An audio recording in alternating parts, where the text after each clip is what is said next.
আসসালামু আলাইকুম। Okay, so welcome to this video. এই ভিডিওতে যা আপনি জানতে পারবেন তা হচ্ছে হিজামা কাপিং থেরাপি নিয়ে আমরা একটি ভিডিও সিরিজ তৈরি করতে যাচ্ছি। সো ভিডিও সিরিজে কি থাকছে এবং হিজামা কি, সো খুবই গুরুত্বপূর্ণ একটি ভিডিও। আশা করি শেষ পর্যন্ত দেখবেন, না হলে আপনি বিশাল কিছু মিস করবেন। এখানে আমি দেখাচ্ছি কোন ভিডিওটির পর কোন ভিডিওটি থাকবে সিরিয়ালি। প্রথমে হিজামা কি, হিজামা কিভাবে কাজ করে, হিজামার উপকারিতা, হিজামা করার স্থানসমূহ, হিজামার দ্বারা যে সমস্ত রোগের চিকিৎসা করা হয়, মাথায় হিজামা করালে কি লাভ, বিষক্রিয়ার চিকিৎসায় হিজামা, টক্সিন কি, হাইপারমিয়া কি, হিজামায় আন্তর্জাতিক সংস্থা আইসিটিএ থেকে হিজামার কিছু উপকারিতা, ল্যাব টেস্ট হিজামার বৈজ্ঞান ভিত্তিক উপকারিতা, কোলেস্টেরল সমস্যায় হিজামার উপকারিতা, হিজামায় কীভাবে চুল পড়া কমায়, কালো জাদু বা কুফুরি বিনষ্ট করার উদ্দেশ্যে হিজামা। সো এতটুকুই সীমাবদ্ধ নয়, এটা আপনাদের চাহিদা অনুযায়ী আপনারা যেরকম আমাকে সহযোগিতা করবেন। সহযোগিতা বলতে এই ভিডিওগুলো দেখে আপনারা লাইক, কমেন্ট, শেয়ার যে পরিমাণ করবেন, তো আমি ইনশাল্লাহ আরও ভিডিও এই সিরিজের মধ্যে আরও ভিডিও অ্যাড করতে থাকবো ইনশাল্লাহ আপনাদের চাহিদা অনুযায়ী।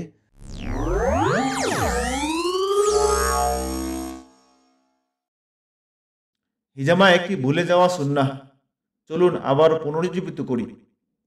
হযরত আবু হুরায়রা রাদিয়াল্লাহু তাআলা আনহু থেকে বর্ণিত, রাসূলুল্লাহ সাল্লাল্লাহু আলাইহি ওয়াসাল্লাম বলেছেন, হযরত জিবরাইল আলাইহিস সালাম আমাকে জানিয়েছেন যে মানুষ চিকিৎসার জন্য যত সব উপায় অবলম্বন করে তন্মধ্যে হিজামাই হলো সর্বোত্তম। আল হাকিম, হাদিস নম্বর ৭৪৭০। হিজামা একটি নববী চিকিৎসা ব্যবস্থা। হিজামা সুস্থতার সুন্নাহ পথ। আধুনিক পরিভাষায় কাপিং থেরাপি বলা হয়।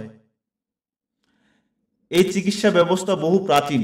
ইতিহাসে পাওয়া যায় যে ৫,০০০ বছরের পুরনো প্রচলিত চিকিৎসা ব্যবস্থা ছিল হিজামা।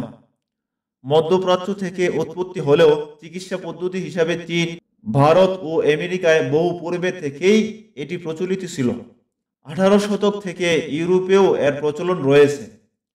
সব দেশের সব মানুষ এই চিকিৎসা সম্পর্কে জানতেন। হয়তোবা আধুনিকতার ছোঁয়া পাওয়ার পরে এই চিকিৎসাটি অনেকের মন থেকে হারিয়ে গেছে, বাট এখন নতুন করে আবার জেগে উঠেছে।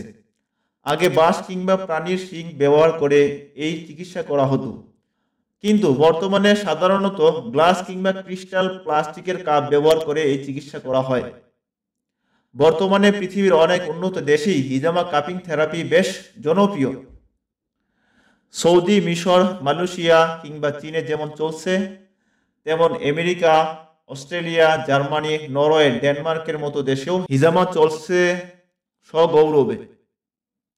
এটি একটি ছোট আকারের সার্জিক্যাল চিকিৎসা, যেখানে নেগেটিভ শাসনের মাধ্যমে শরীর থেকে রোগ তৈরি করে এমন সব জিনিস, টক্সিন এবং রোগের কারণে তৈরি হওয়া জিনিসগুলো টেনে চুষে বের করে আনা হয়।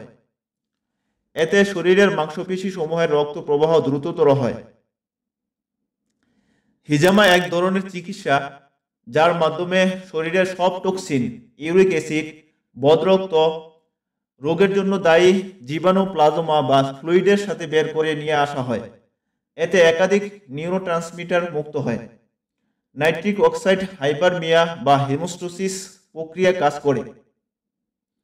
সাধারণত আমরা একটি ওষুধ একটি মাত্র সমস্যার জন্য খেয়ে থাকি, কিন্তু হিজামাতে যে দূষিত প্লাজমা বেরিয়ে আসে তাতে থাকে একাধিক রোগের জীবাণু, যেমন ঠান্ডা, কাশি, বিষণ্ণতা, আর্থ্রাইটিস, কোমরের সায়াটিকার ব্যথা, চিন্তা, ঘুমের সমস্যা, মাংসপেশির ব্যথা এবং অন্যান্য সকল রোগের জীবাণু বেরিয়ে এসে যে কোনো রোগের তীব্রতা কমিয়ে দেয়।